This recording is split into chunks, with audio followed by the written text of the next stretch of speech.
ಧೃತರಾಷ್ಟ್ರನು ಹೇಳಿದನು, ಹೇ ಸಂಜಯ, ಧರ್ಮಭೂಮಿಯಾದ ಕುರುಕ್ಷೇತ್ರದಲ್ಲಿ ಸೇರಿದ ಯುದ್ಧದ ಇಚ್ಛೆಯುಳ್ಳ ನನ್ನವರು ಹಾಗೂ ಪಾಂಡುವಿನ ಪುತ್ರರು ಏನು ಮಾಡಿದರು? ಸಂಜಯನು ಹೇಳಿದನು, ಯುದ್ಧಾರಂಭದಲ್ಲಿ ರಾಜನಾದ ದುರ್ಯೋಧನನು ವ್ಯೂಹಾಕಾರಕವಾಗಿ ನಿಲ್ಲಿಸಲಾದ ಪಾಂಡವರ ಸೈನ್ಯವನ್ನು ನೋಡಿ ದ್ರೋಣಾಚಾರ್ಯರ ಬಳಿಗೆ ಹೋಗಿ ಈ ಮಾತನ್ನು ಹೇಳಿದನು. ಹೇ ಆಚಾರ್ಯರೇ, ತಮ್ಮ ಬುದ್ಧಿವಂತನಾದ ಶಿಷ್ಯ ದ್ರುಪದ ಪುತ್ರ ದೃಷ್ಟದ್ಯುಮ್ನನಿಂದ ವ್ಯೂಹಾಕಾರವಾಗಿ ನಿಲ್ಲಿಸಲಾದ ಪಾಂಡುಪುತ್ರರ ಈ ಬಹಳ ದೊಡ್ಡ ಸೈನ್ಯವನ್ನು ನೋಡಿರಿ. ಈ ಸೈನ್ಯದಲ್ಲಿ ದೊಡ್ಡ ದೊಡ್ಡ ಧನಸ್ಸುಳ್ಳ ಹಾಗೂ ಯುದ್ಧದಲ್ಲಿ ಭೀಮಾರ್ಜುನರಿಗೆ ಸಮಾನ ಶೂರರಾದ ಸಾತ್ಯಕಿ, ವಿರಾಟ, ಮಹಾರಥಿಯಾದ ದ್ರುಪದ ರಾಜ, ದೃಷ್ಟಕೇತು ಮತ್ತು ಚೇಕಿತಾನ ಹಾಗೂ ಬಲಶಾಲಿಯಾದ ಕಾಶಿರಾಜ, ಪುರಜಿತ್ತು, ಕುಂತಿಭೋಜ, ಮನುಷ್ಯರಲ್ಲಿ ಶ್ರೇಷ್ಠನಾದ ಶೈಬ್ಯ, ಪರಾಕ್ರಮಿಯಾದ ಯುಧಾಮನ್ಯು, ಬಲಶಾಲಿಯಾದ ಉತ್ತಮೌಜ, ಸುಭದ್ರಾ ಪುತ್ರನಾದ ಅಭಿಮನ್ಯು ಹಾಗೂ ದ್ರೌಪದಿಯ 5 ಪುತ್ರರು ಇವರೆಲ್ಲರೂ ಮಹಾರಥಿಗಳಾಗಿದ್ದಾರೆ. ಎಲೈ ಬ್ರಾಹ್ಮಣ ಶ್ರೇಷ್ಠರೇ, ನಮ್ಮ ಪಕ್ಷದಲ್ಲಿಯೂ ಇರುವ ಪ್ರಧಾನರಾದ ಯೋಧರನ್ನು ನೀವು ತಿಳಿದುಕೊಳ್ಳಿರಿ. ತಮ್ಮ ಅರಿವಿಗಾಗಿ ನನ್ನ ಸೈನ್ಯದಲ್ಲಿ ಇರುವ ಸೇನಾಪತಿಗಳನ್ನು ತಿಳಿಸುತ್ತೇನೆ. ದ್ರೋಣಾಚಾರ್ಯರಾದ ತಾವು ಮತ್ತು ಪಿತಾಮಹ ಭೀಷ್ಮರು ಹಾಗೂ ಕರ್ಣ ಮತ್ತು ಸಂಗ್ರಾಮ ವಿಜಯೀ ಕೃಪಾಚಾರ್ಯರು, ಅಂತೆಯೇ ಅಶ್ವತ್ಥಾಮ, ವಿಕರ್ಣ ಮತ್ತು ಸೋಮದತ್ತನ ಪುತ್ರನಾದ ಭೂರಿಶ್ರವ, ನನಗೋಸ್ಕರ ಜೀವನದ ಆಸೆಯನ್ನು ತ್ಯಾಗ ಮಾಡಿರುವ ಇನ್ನೂ ಅನೇಕ ಶೂರ ವೀರರು ನಾನಾ ಪ್ರಕಾರದ ಶಸ್ತ್ರಾಸ್ತ್ರಗಳಿಂದ ಸುಸಜ್ಜಿತರಾಗಿದ್ದಾರೆ ಮತ್ತು ಅವರೆಲ್ಲರೂ ಯುದ್ಧದಲ್ಲಿ ನಿಪುಣರಾಗಿದ್ದಾರೆ. ಭೀಷ್ಮ ಪಿತಾಮಹರಿಂದ ರಕ್ಷಿತವಾದ ನಮ್ಮ ಸೈನ್ಯವು ಅಪರಿಮಿತವಾಗಿದೆ, ಅರ್ಥಾತ್ ಎಲ್ಲ ಪ್ರಕಾರದಿಂದ ಅಜೇಯವಾಗಿದೆ. ಮತ್ತು ಭೀಮನಿಂದ ರಕ್ಷಿತವಾಗಿರುವ ಇವರ ಸೈನ್ಯವು ಪರಿಮಿತ, ಅರ್ಥಾತ್ ಗೆಲ್ಲಲು ಸುಗಮವಾಗಿದೆ. ಆದ್ದರಿಂದ ಎಲ್ಲ ವ್ಯೂಹದ್ವಾರಗಳ ನಿಮ್ಮ ಜಾಗದಲ್ಲಿ ಸ್ಥಿರವಾಗಿರುತ್ತಾ ನೀವೆಲ್ಲರೂ ನಿಸ್ಸಂದೇಹರಾಗಿ ಭೀಷ್ಮ ಪಿತಾಮಹರನ್ನು ಎಲ್ಲ ಕಡೆಯಿಂದ ರಕ್ಷಿಸಿರಿ. ಕೌರವರಲ್ಲಿ ವೃದ್ಧರಾದ ಬಹಳ ಪ್ರತಾಪಿಯಾದ ಪಿತಾಮಹ ಭೀಷ್ಮರು ದುರ್ಯೋಧನನ ಹೃದಯದಲ್ಲಿ ಹರ್ಷವನ್ನುಂಟು ಮಾಡುತ್ತಾ ಉಚ್ಚ ಸ್ವರದಲ್ಲಿ ಸಿಂಹದಂತೆ ಗರ್ಜಿಸಿ ಶಂಖವನ್ನು ಊದಿದರು. ಅನಂತರ ಶಂಖಗಳು, ನಗಾರಿಗಳು, ಡೋಲು, ಮೃದಂಗ, ಕಹಳೆ ಮೊದಲಾದ ವಾದ್ಯಗಳು ಒಟ್ಟಿಗೆ ಮೊಳಗಿದವು. ಅವುಗಳ ಆ ಶಬ್ದವು ಬಹಳ ಭಯಂಕರವಾಯಿತು. ಇದಾದ ಬಳಿಕ ಬಿಳಿಯ ಕುದುರೆಗಳಿಂದ ಯುಕ್ತವಾದ ಉತ್ತಮ ರಥದಲ್ಲಿ ಕುಳಿತಿದ್ದ ಭಗವಾನ್ ಶ್ರೀಕೃಷ್ಣನು ಮತ್ತು ಅರ್ಜುನನು ಅಲೌಕಿಕವಾದ ಶಂಖಗಳನ್ನು ಊದಿದರು. ಭಗವಾನ್ ಶ್ರೀಕೃಷ್ಣನು ಪಾಂಚಜನ್ಯವೆಂಬ ಶಂಖವನ್ನು, ಅರ್ಜುನನು ದೇವದತ್ತವೆಂಬ ಶಂಖವನ್ನು ಮತ್ತು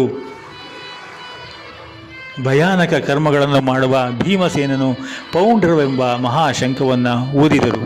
ಕುಂತಿಯ ಪುತ್ರ ರಾಜ ಯುಧಿಷ್ಠಿರನು ಅನಂತ ವಿಜಯವೆಂಬ ಹೆಸರಿನ ಮತ್ತು ನಕುಲ ಹಾಗೂ ಸಹದೇವರು ಸುಘೋಷ ಮತ್ತು ಮಣಿಪುಷ್ಪಕವೆಂಬ ಶಂಖಗಳನ್ನು ಊದಿದರು. ಶ್ರೇಷ್ಠವಾದ ಧನಸ್ಸುಳ್ಳ ಕಾಶಿರಾಜ, ಮಹಾರಥಿಯಾದ ಶಿಖಂಡಿ ಹಾಗೂ ದೃಷ್ಟದ್ಯುಮ್ನ, ರಾಜ ವಿರಾಟ, ಅಜೇಯನಾದ ಸಾತ್ಯಕಿ, ರಾಜನಾದ ದ್ರುಪದ, ದ್ರೌಪದಿಯ 5 ಪುತ್ರರು ಮತ್ತು ಮಹಾಬಾಹುವಾದ ಸುಭದ್ರಾ ಪುತ್ರ ಅಭಿಮನ್ಯುವು ಇವರೆಲ್ಲರೂ ಎಲೈ ರಾಜನೇ ಎಲ್ಲ ಕಡೆಗಳಿಂದ ಬೇರೆ ಬೇರೆ ಶಂಖಗಳನ್ನು ಊದಿದರು. ಮತ್ತು ಆ ಭಯಾನಕವಾದ ಶಬ್ದವು ಆಕಾಶ ಮತ್ತು ಪೃಥ್ವಿಯನ್ನು ಮೊಳಗಿಸುತ್ತಾ ದುರ್ಯೋಧನಾದಿಗಳ, ಅಂದರೆ ನಿಮ್ಮ ಪಕ್ಷದವರ ಹೃದಯಗಳನ್ನು ಭೇದಿಸಿತು. ಅನಂತರ ಕಪಿಧ್ವಜನಾದ ಅರ್ಜುನನು ಯುದ್ಧಕ್ಕೆ ಸನ್ನದ್ಧರಾಗಿ ನಿಂತಿರುವ ಧೃತರಾಷ್ಟ್ರನ ಸಂಬಂಧಿಗಳನ್ನು ನೋಡಿ ಆ ಶಸ್ತ್ರಪ್ರಯೋಗ ಸಿದ್ಧತೆಯ ಸಮಯದಲ್ಲಿ ಧನಸ್ಸನ್ನು ಎತ್ತಿಕೊಂಡು ಋಷಿಕೇಶನಾದ ಭಗವಾನ್ ಶ್ರೀಕೃಷ್ಣನಲ್ಲಿ ಹೀಗೆ ಹೇಳಿದನು, ಹೇ ಅಚ್ಯುತನೇ, ನನ್ನ ರಥವನ್ನು 2 ಸೈನ್ಯಗಳ ಮಧ್ಯದಲ್ಲಿ ನಿಲ್ಲಿಸು. ನಾನು ಯುದ್ಧ ಕ್ಷೇತ್ರದಲ್ಲಿ ಸನ್ನದ್ಧರಾಗಿರುವ ಯುದ್ಧದ ಅಭಿಲಾಷೆಯುಳ್ಳ ಈ ವಿಪಕ್ಷದ ಯೋಧರನ್ನು ಚೆನ್ನಾಗಿ ನೋಡಿಕೊಂಡು ಈ ಯುದ್ಧ ರೂಪವಾದ ವ್ಯಾಪಾರದಲ್ಲಿ ನಾನು ಯಾರೊಡನೆ ಯುದ್ಧ ಮಾಡುವುದು ಯೋಗ್ಯವೆಂಬುದನ್ನು ತಿಳಿದುಕೊಳ್ಳುವವರೆಗೆ ರಥವನ್ನು ನಿಲ್ಲಿಸಿಕೊಂಡಿರು. ದುಷ್ಟ ಬುದ್ಧಿಯ ದುರ್ಯೋಧನನಿಗೆ ಯುದ್ಧದಲ್ಲಿ ಹಿತವನ್ನು ಬಯಸುವ ಯಾವ ರಾಜರುಗಳು ಈ ಸೈನ್ಯದಲ್ಲಿ ಬಂದಿದ್ದಾರೋ ಆ ಯೋಧರನ್ನು ನಾನು ನೋಡುವೆನು. ಧೃತರಾಷ್ಟ್ರನೇ, ಅರ್ಜುನನು ಹೀಗೆ ಹೇಳಿದಾಗ ಭಗವಾನ್ ಶ್ರೀಕೃಷ್ಣನು ಎರಡೂ ಸೈನ್ಯಗಳ ಮಧ್ಯದಲ್ಲಿ ಭೀಷ್ಮ, ದ್ರೋಣಾಚಾರ್ಯರ ಹಾಗೂ ಸಂಪೂರ್ಣ ರಾಜರುಗಳೆದುರಲ್ಲಿ ಉತ್ತಮವಾದ ರಥವನ್ನು ನಿಲ್ಲಿಸಿ, ಪಾರ್ಥನೆ, ಯುದ್ಧಕ್ಕಾಗಿ ನೆರೆದಿರುವ ಈ ಕೌರವರನ್ನು ನೋಡು ಎಂದು ಹೇಳಿದನು. ಇದಾದ ಬಳಿಕ ಪಾರ್ಥನು ಆ ಎರಡೂ ಸೈನ್ಯಗಳಲ್ಲಿ ಸೇರಿದ್ದ ದೊಡ್ಡಪ್ಪ, ಚಿಕ್ಕಪ್ಪಂದಿರನ್ನು, ಅಜ್ಜ ಮುತ್ತಜ್ಜರನ್ನು, ಗುರುಗಳನ್ನು, ಸೋದರ ಮಾವಂದಿರನ್ನು, ಸಹೋದರರನ್ನು, ಮಕ್ಕಳು ಮೊಮ್ಮಕ್ಕಳನ್ನು ಹಾಗೂ ಮಿತ್ರರನ್ನು, ಮಾವಂದಿರನ್ನು ಮತ್ತು ಸಹೋದರಿಯರನ್ನು ನೋಡಿದನು. ಅಲ್ಲಿ ಉಪಸ್ಥಿತರಿದ್ದ ಎಲ್ಲ ಬಂಧುಗಳನ್ನು ನೋಡಿ ಆ ಕುಂತಿಪುತ್ರ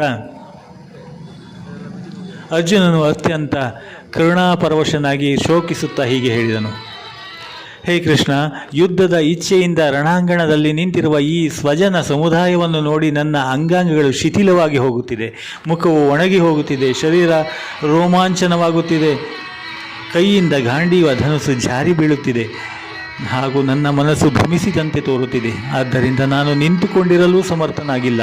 ಹೇ ಕೇಶವ, ನನಗೆ ಲಕ್ಷಣಗಳು ವಿಪರೀತ ಕಾಣುತ್ತಿವೆ ಹಾಗೂ ಯುದ್ಧದಲ್ಲಿ ಸ್ವಜನರನ್ನು ಕೊಂದು ಯಾವ ಶ್ರೇಯಸ್ಸನ್ನೂ ನೋಡುವುದಿಲ್ಲ. ಹೇ ಕೃಷ್ಣನೇ, ನನಗಾದರೂ ವಿಜಯದ, ರಾಜ್ಯದ ಹಾಗೂ ಸುಖದ ಇಚ್ಛೆ ಇಲ್ಲ. ಹೇ ಗೋವಿಂದನೇ, ನಮಗೆ ಇಂತಹ ರಾಜ್ಯದಿಂದ ಏನು ಪ್ರಯೋಜನವಿದೆ ಮತ್ತು ಇಂತಹ ಭೋಗಗಳಿಂದ, ಜೀವನದಿಂದ ಯಾವ ಲಾಭವಿದೆ? ನಾವು ಯಾರಿಗಾಗಿ ರಾಜ್ಯವನ್ನು, ಭೋಗಗಳನ್ನು ಮತ್ತು ಸುಖಾದಿಗಳನ್ನು ಇಚ್ಛಿಸುತ್ತೇವೆಯೋ ಅಂತಹ ಇವರೆಲ್ಲರೂ ಧನ ಮತ್ತು ಜೀವನದ ಆಸೆಯನ್ನು ಬಿಟ್ಟು ಯುದ್ಧಕ್ಕಾಗಿ ನಿಂತಿದ್ದಾರೆ. ಗುರುಗಳು, ದೊಡ್ಡಪ್ಪ, ಚಿಕ್ಕಪ್ಪಂದಿರು, ಮಕ್ಕಳು, ಅಜ್ಜಂದಿರು, ಸೋದರ ಮಾವಂದಿರು, ಮೊಮ್ಮಕ್ಕಳು, ಭಾವಮೈದುನರು, ಹಾಗೆಯೇ ಇನ್ನೂ ಅನೇಕ ಸಂಬಂಧಿಗಳು ಇದ್ದಾರೆ. ಹೇ ಮಧುಸೂದನ, ಇವರು ನನ್ನನ್ನು ಕೊಂದರು, 3 ಲೋಕಗಳ ರಾಜ್ಯ ದೊರಕಿದರೂ ನಾನು ಇವರೆಲ್ಲರನ್ನು ಕೊಲ್ಲಲು ಇಚ್ಛಿಸುವುದಿಲ್ಲ. ಮತ್ತೆ ಭೂಮಂಡಲದ ರಾಜ್ಯಕ್ಕಾಗಿ ಹೇಳುವುದೇನಿದೆ? ಹೇ ಜನಾರ್ದನ, ಧೃತರಾಷ್ಟ್ರನ ಪುತ್ರರನ್ನು ಕೊಂದು ನಮಗೆ ಯಾವ ಸಂತೋಷ ಉಂಟಾಗುವುದು? ಈ ಆತತಾಯಿಗಳನ್ನು ಕೊಲ್ಲುವುದರಿಂದ ನಮಗೆ ಪಾಪವೇ ತಟ್ಟುವುದು. ಆದ್ದರಿಂದಲೇ ಹೇ ಮಾಧವ, ನಮ್ಮ ಬಾಂಧವರನ್ನು, ಧೃತರಾಷ್ಟ್ರನ ಮಕ್ಕಳನ್ನು ಕೊಲ್ಲುವುದು ನಮಗೆ ಯೋಗ್ಯವಲ್ಲ. ಏಕೆಂದರೆ ನಮ್ಮದೇ ಕುಟುಂಬದವರನ್ನು ಕೊಂದು ನಾವು ಹೇಗೆ ಸುಖಿಗಳಾಗುವೆವು? ಲೋಭದಿಂದ ಭ್ರಷ್ಟಚಿತ್ತರಾದ ಈ ಜನರು ಕುಲಕ್ಷಯದಿಂದ ಉತ್ಪನ್ನವಾಗುವ ದೋಷವನ್ನು ಮತ್ತು ಮಿತ್ರದ್ರೋಹದ ಪಾಪವನ್ನು ನೋಡುವುದಿಲ್ಲವಾದರೂ, ಹೇ ಜನಾರ್ದನನೇ, ಕುಲದ ನಾಶದಿಂದ ಉತ್ಪನ್ನವಾಗುವ ದೋಷವನ್ನು ತಿಳಿದಿರುವ ನಾವುಗಳು ಈ ಪಾಪದಿಂದ ಹಿಂಜರಿಯಲು ಏಕೆ ವಿಚಾರ ಮಾಡಬಾರದು? ಕುಲದ ನಾಶದಿಂದ ಸನಾತನವಾದ ಕುಲಧರ್ಮಗಳು ನಾಶವಾಗುತ್ತದೆ. ಧರ್ಮವು ನಾಶವಾದ ನಂತರ ಆ ಕುಲದಲ್ಲಿ ಪಾಪವು ಕೂಡ ಬಹಳವಾಗಿ ಆವರಿಸಿಕೊಳ್ಳುತ್ತದೆ. ಹೇ ಕೃಷ್ಣ, ಪಾಪವು ಹೆಚ್ಚು ಬೆಳೆಯುವುದರಿಂದ ಕುಲದ ಸ್ತ್ರೀಯರು ಅತ್ಯಂತ ದೂಷಿತರಾಗಿ ಬಿಡುತ್ತಾರೆ. ಮತ್ತು ಹೇ ವಾರ್ಷ್ಣೇಯನೇ, ಸ್ತ್ರೀಯರು ದೂಷಿತರಾದ ಬಳಿಕ ವರ್ಣ ಸಾಂಕರ್ಯವು ಉಂಟಾಗುತ್ತದೆ. ವರ್ಣ ಸಾಂಕರ್ಯವು ಕುಲಘಾತಕರನ್ನು ಮತ್ತು ಕುಲವನ್ನು ನರಕಕ್ಕೆ ಕೊಂಡೊಯ್ಯುತ್ತದೆ. ಶ್ರಾದ್ದ ಮತ್ತು ಪಿತೃತರ್ಪಣಾದಿಗಳಿಂದ ವಂಚಿತರಾದ ಇವರ ಪಿತೃಗಳೂ ಕೂಡ ಅಧೋಗತಿಯನ್ನು ಪಡೆಯುತ್ತಾರೆ. ಈ ವರ್ಣ ಸಂಕರಕಾರಕ ದೋಷಗಳಿಂದ ಕುಲಘಾತಕರ ಸನಾತನವಾದ ಕುಲಧರ್ಮಗಳು ಮತ್ತು ಜಾತಿ ಧರ್ಮಗಳು ನಾಶವಾಗಿ ಬಿಡುತ್ತವೆ. ಹೇ ಜನಾರ್ದನ, ಯಾರ ಕುಲಧರ್ಮಗಳು ನಾಶವಾಗಿವೆಯೋ ಅಂತಹ ಮನುಷ್ಯರು ಅನಿಶ್ಚಿತ ಕಾಲದವರೆಗೆ ನರಕದಲ್ಲಿ ವಾಸಿಸುತ್ತಾರೆಂದು ನಾವು ಕೇಳುತ್ತಾ ಬಂದಿದ್ದೇವೆ. ಅಯ್ಯೋ ಕಷ್ಟ! ನಾವು ಬುದ್ಧಿವಂತರಾಗಿದ್ದರೂ ರಾಜ್ಯ ಮತ್ತು ಸುಖಗಳ ಲೋಭದಿಂದ ಸ್ವಜನರನ್ನು ಕೊಲ್ಲಲು ತೊಡಗಿದ್ದೇವಲ್ಲ. ಇಂತಹ ದೊಡ್ಡದಾದ ಪಾಪವನ್ನು ಮಾಡಲು ಸಿದ್ಧರಾಗಿದ್ದೇವಲ್ಲ. ಶಸ್ತ್ರರಹಿತನು, ಪ್ರತೀಕಾರ ತೋರದಿರುವ ನನ್ನನ್ನು ಶಸ್ತ್ರಗಳನ್ನು ಧರಿಸಿರುವ ಧೃತರಾಷ್ಟ್ರನ ಪುತ್ರರು ಯುದ್ಧದಲ್ಲಿ ಕೊಂದು ಹಾಕಿದರೂ ಅದು ನನಗೆ ಹೆಚ್ಚು ಶ್ರೇಯಸ್ಕರವಾದೀತು.